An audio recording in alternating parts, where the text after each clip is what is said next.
Menarik 10.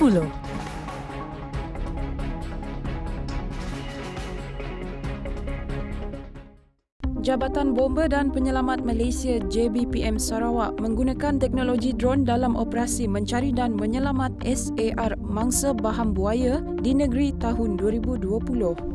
Kata pengarahnya Khairuddin Rahman, pada tahun-tahun sebelum ini, pihaknya menggunakan drone bagi mencari mangsa hilang di hutan, namun kini ia juga digunakan untuk mencari mangsa serangan buaya dan lemas. Ujarnya, teknologi drone banyak membantu pasukan keselamatan meluaskan liputan carian berdasarkan gerak atur operasi yang dirancang.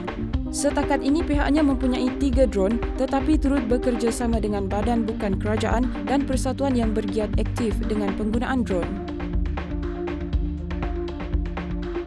Persatuan Bulan Sabit Merah Malaysia Daerah Kuching berjaya mengumpul 22,633 beg darah sepanjang tahun 2020 untuk kegunaan bank darah dan hospital di bahagian Kuching.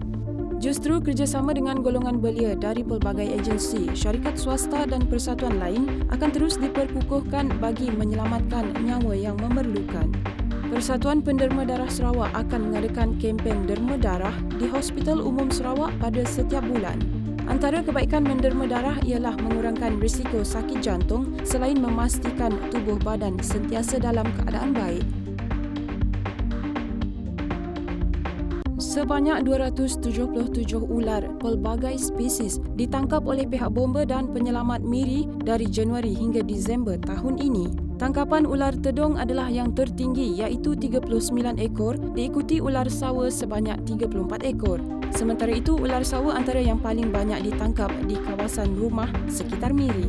Orang ramai dinasihati menghubungi pihak Bomba untuk meminta bantuan sekiranya mendapati reptilia berkenaan berada di dalam rumah. Tindakan pantas orang awam menekan butang panik di sebuah taman di Miri berjaya menyelamatkan seorang lelaki yang mengalami sesak nafas selepas berjoging. Pihak ambulans segera dihubungi untuk tindakan lanjut dan lelaki itu dibawa ke Hospital Miri untuk mendapatkan rawatan. Butang panik yang dipasang di Taman Bulatan Miri itu merupakan salah satu projek Safe Park.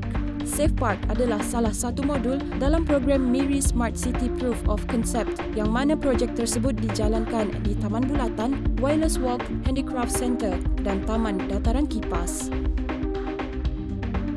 Pembinaan lebuh raya Pen Borneo di bahagian Sarawak hampir 60% siap, manakala Sabah pula siap 30%.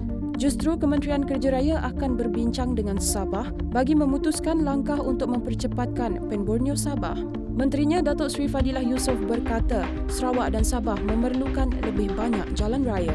Ini bukan sahaja menghubungkan dalaman tetapi juga antara negeri, Sarawak ke Sabah dan ke Brunei.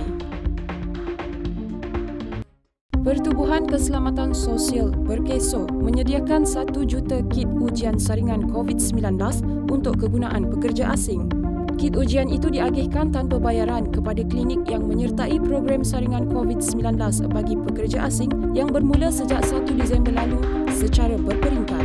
Sebanyak 750 klinik di 6 negeri termasuk wilayah Persekutuan Kuala Lumpur, Selangor, Negeri Sembilan, Pulau Pinang, Sabah dan Labuan menyertai program tersebut dengan sejumlah 74,482 ujian saringan dikendalikan.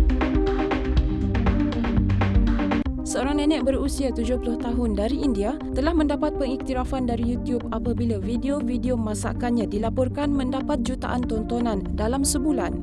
Wanita yang bernama Sumandani itu mempunyai seramai lebih daripada 580,000 pelanggan di saluran YouTube miliknya yang diberi nama Apli Aji. Tambahan lagi, setiap video yang dimuat naiknya mendapat tontonan lebih 8 juta kali pada setiap bulan dalam tempoh 12 bulan sahaja. Cucunya percaya bahawa neneknya itu mempunyai kemahiran masakan yang baik dan telah menggunakan kemahirannya dalam menyunting dan merakam cara masakan neneknya untuk dimuat naik di YouTube.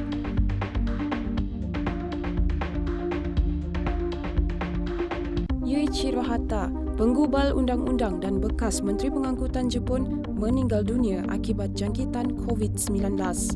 Beliau meninggal dunia pada umur 53 tahun dan merupakan anak kepada bekas Perdana Menteri Sutomo Hatta. Memetik laporan agensi Anadolu, Yuichiro dikatakan dirujuk ke hospital untuk menjalani ujian saringan COVID-19. Terkini, Jepun mencatatkan 3,152 kematian akibat COVID-19, sementara lebih dari 184,500 individu pulih. Satu rakaman video tular memaparkan detik pertarungan yang mendebarkan antara seorang lelaki dan seekor kangaroo yang berlaku di Australia. Haiwan itu dipercayai telah menggali lubang di kebun depan rumah Mitchell Robinson di South West Rocks di New South Wales pada Khamis. Lelaki itu mengambil keputusan untuk menggerakkan kangaroo besar itu sambil melindungi anak-anaknya. Haiwan itu melompat ke arahnya dan menyerang dengan penuh kemarahan, namun dia tidak mengalami kecederaan serius akibat serangan itu. Tular di media sosial gambar dan video sepasang penguin yang romantik dirakam seorang jurugambar profesional dari Jerman.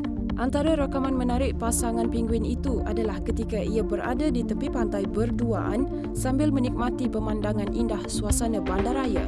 Bagaimanapun, pasangan penguin ini sebenarnya sudah pun mati dan kisahnya diceritakan kembali oleh seorang warganet di Twitter baru-baru ini. Menarik 10.